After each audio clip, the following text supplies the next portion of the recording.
News network और मैं हूं आपके साथ ज्योति कनौजिया। आइए रुक करते हैं खबर की ओर। हमारे देश में कानून का राज है और कानून तोड़ने वाले इंसानों को जेल की सजा का प्रावधान है। जेल की चार दीवारों में रहने वाले अपराधियों की जिंदगी कैसी होती है या तो वही जानता है जो कानून तोड़ने की सजा के तौर पर यहाँ पर मौजूद सलाखों के पीछे अपने दिन, महीने और साल बिताता है। इन सबके बीच जेल में कैदियों और बंदियों को सुधारने की हर कवायद जारी रहती है ताकि वह यहाँ से रिहा होकर अपनी बची कुची जिंदगी को बेहतर ढंग से जी सके। कैदियों की जिंदगी को बेहतर बनाने के प्रयास को लेकर कुछ इसी तरह के सुधार के कार्य रामपुर की जिला जेल के अधीक्षक प्रशांत मौर्य की अगुवाई में जारी हैं। लेकिन इन सब के बीच अब कैदियों को विदेशी भाषा यानी फ्रेंच लैंग्वेज का ज्ञान देने की कवायद भी शुरू कर दी गई है। आइए दिखाते हैं क्या है पूरा मामला।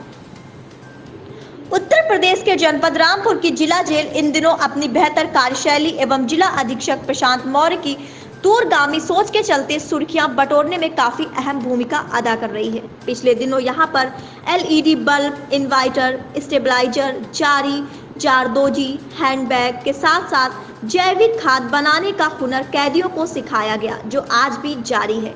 प्रधानमंत्री कौशल विकास कार्यक्रम की असली तस्वीरें यहाँ की जेल में चरितार्थ होते हुए आज भी देखी जा सकती हैं। अब इसी बेहतर कार्यशैली में एक और मील का पत्थर लगने जा रहा है, यानी जेल में कैदियों और बंदियों को गणित, अंग्रेजी विषय के साथ ही फ्रेंच भाषा का पूर्ण ज्ञान देने के भी शुरू हो चुकी है। नाम जानना चाहेंगे, क्या नाम है आप? मेरा नाम है मिसेस क्वीनी अगियार फर्नांडिस। मैम, सबसे पहली चीज़ ये कि आपको रामपुर की ज़िला जेल के अंदर एक जिम्मेदारी मिली है फ्रेंच पढ़ाने की, और ये बड़ी टफ़ लैंग्वेज है और बहुत कम लोग इसका इस्तेमाल करते हैं। तो आप किस तरीके का प्राउड महसूस कर रहे हैं? प्राउड तो महसूस नहीं कर रही हूँ, बिकॉज़ ये मेरी एक बेसिक लैंग्वेज थी, क्योंकि मैं बिलोंग करती हूँ गोवा स्टेट से, and for the purpose of work मैं रामपुर में हूँ। लास्ट 25 सालों के लिए मैं रामपुर में वाइट हॉल की फाउंडर मेंबर हूँ, और मुझे ये प्रिविलेज, प्राइड से ज़्यादा एक प्रिविलेज लगी है कि मैं अपना एक सेल्फलेस टाइम दे पाऊँगी। ऑफ कोर्स बहुत ज़्यादा हो सकता है, कभी कभी ना भी हो पाए, लेकिन जितना मुझसे होता है मैं अपनी बेसिक नॉलेज जो है यहाँ के जेल इनमेट्स को देने के लिए बहुत पूरी कोशिश करूँगी। मेरी हिंदी थोड़ी सी वीक है, उसके लिए माफ़ कर दीजिएगा, लेकिन जितना मुझसे हो सकता है मैं सोचती हूँ एक फॉरेन लैंग्वेज थोड़ी बहुत बेसिक आना बहुत ज़रूरी है, क्योंकि ज़रूरी नहीं कि हम हमेशा रामपुर में रहें या इंडिया में रहें। कई अलग अलग लोगों को भी मिल जाते हैं, कहीं बाहर जाने का भी मौका मिल जाता है। तो इस तरीके से अगर बात कर पाएँ तो सभी के लिए एक अच्छा ही अपॉर्चुनिटी होगी। अच्छा मैडम, जिस तरीके से आपने लगभग स्कूल कॉलेजेस में ये अपनी जो एजुकेशन है उसको पढ़ाया, लोगों तक पहुंचाया, अब एक बंदी या कैदी जो एक हमेशा से खौफ रहता है, तो कुछ इस तरीके का? वो भी तो इंसान ही है, ह्यूमन बींग्स ही है। और जैसे हमने आज देखा यहाँ आके, of course all thanks to jail superintendent sir and Pathak sir, जिन्होंने हमें यहाँ आने की एक अपॉर्चुनिटी दी। बहुत अच्छा लगा, लेकिन ये लोग बहुत ही ज़्यादा डिसिप्लिन लगे हमें, जिस तरीके से बैठे थे, जिस तरीके से उन्होंने अपने बारे में बताया, ऐसा कोई डरने की बात लगी नहीं। जब पहला एक्सपीरियंस है शायद इस तरीके का? जी, फर्स्ट टाइम जेल प्रीमाइसेस में पहुंची हूँ मैं।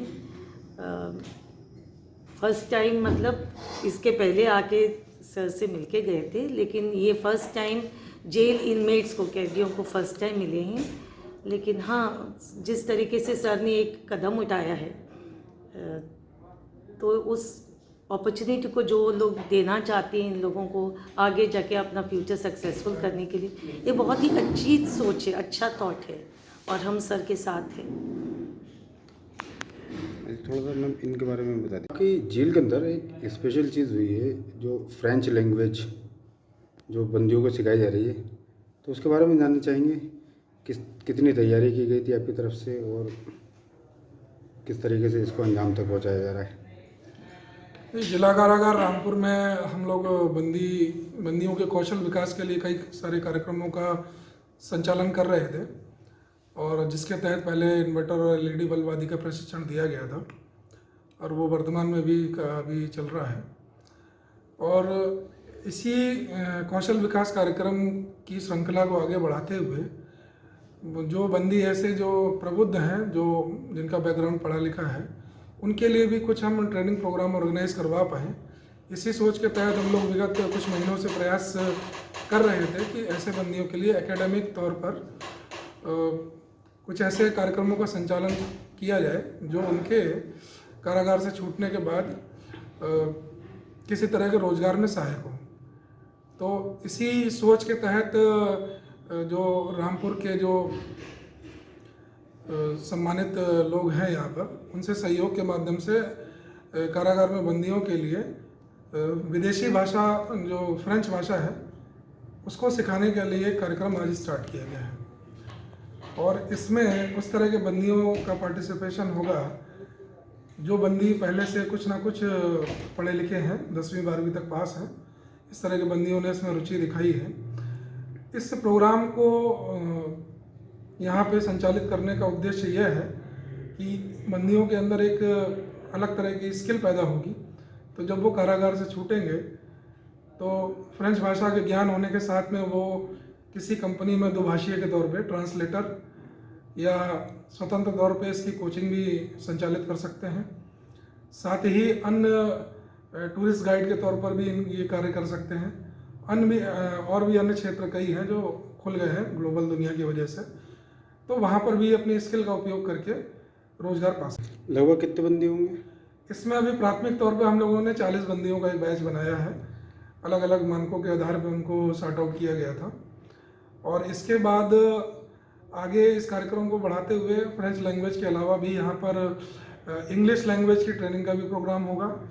और ऐसे बंदी जो कारागार में उस एज ग्रुप में आए हैं जो लगभग 25 के आसपास है, जो बाहर रहते हुए किसी न किसी व्यावसायिक परीक्षा के लिए तैयारी कर रहे थे, कॉम्पिटिटिव एग्जाम्स की तैयारी कर रहे थे, SSC, group D, group C और भी गवर्नमेंट एग्जाम्स होते हैं, उनकी तैयारी कर रहे थे। और किसी जेल में आने से उनकी जो तैयारी जो है ये बाधित हो गई, तो उनकी तैयारी भी यहाँ सतत रूप से चलती रहे। तो इसीलिए जो है रामपुर की सम्मानित एक संस्था है व्हाइट हॉल पब्लिक स्कूल, उनके प्रबंधन के सहयोग से हमें इस सब कार्यक्रम को यहाँ संचालित करने का अवसर मिल रहा है। तो बंदियों के लिए हम लोग वो भी कार्यक्रम संचालित करेंगे। अच्छा, जिस तरीके से जो लड़के जो यहाँ पे बंदी हैं वो फ्रेंच लैंग्वेज या अदर लैंग्वेज या अदर स्टडी करेंगे, तो उनको क्या कुछ सर्टिफिकेट्स वगैरह कुछ? जी हाँ, बिल्कुल अवश्य ऐसा होगा कि फ्रेंच लैंग्वेज जब ये लोग ठीक ठाक तरीके से सीख लेंगे तो राजर्षि टंडन यूनिवर्सिटी जो उत्तर प्रदेश सरकार की ओपन यूनिवर्सिटी है, उनके प्रतिनिधियों के माध्यम से इनका यहाँ पे लगातार इवैल्यूएशन होगा। इनका राजर्षि टंडन यूनिवर्सिटी में एनरोलमेंट कराया जाएगा, वहाँ इनका नामांकन कराया जाएगा। और जब ये सही तरीके से भाषा का ज्ञान प्राप्त कर लेंगे तो टंडन यूनिवर्सिटी के माध्यम से इनकी परीक्षा का आयोजन किया जाएगा और इन्हें एक अच्छे स्तर का सर्टिफिकेशन भी दिया जाएगा। अच्छा, जिस तरीके से जेल मंत्री भी आपकी इस पहल की तारीफ़ करते रहे हैं और अब एक तरीके से ये भी एक बड़ा कदम है, तो कुछ कहना चाहें इस सिलसिले में?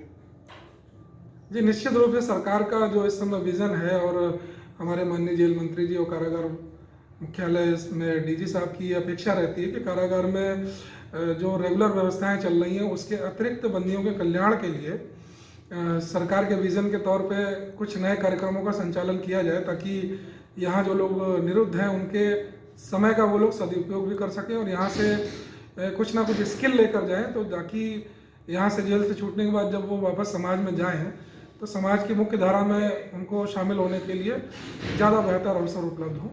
इसी सोच के तहत हम लोग जो है कई सारे कौशल विकास कार्यक्रमों का यहाँ संचालन कर चुके हैं और भविष्य में भी करते रहेंगे।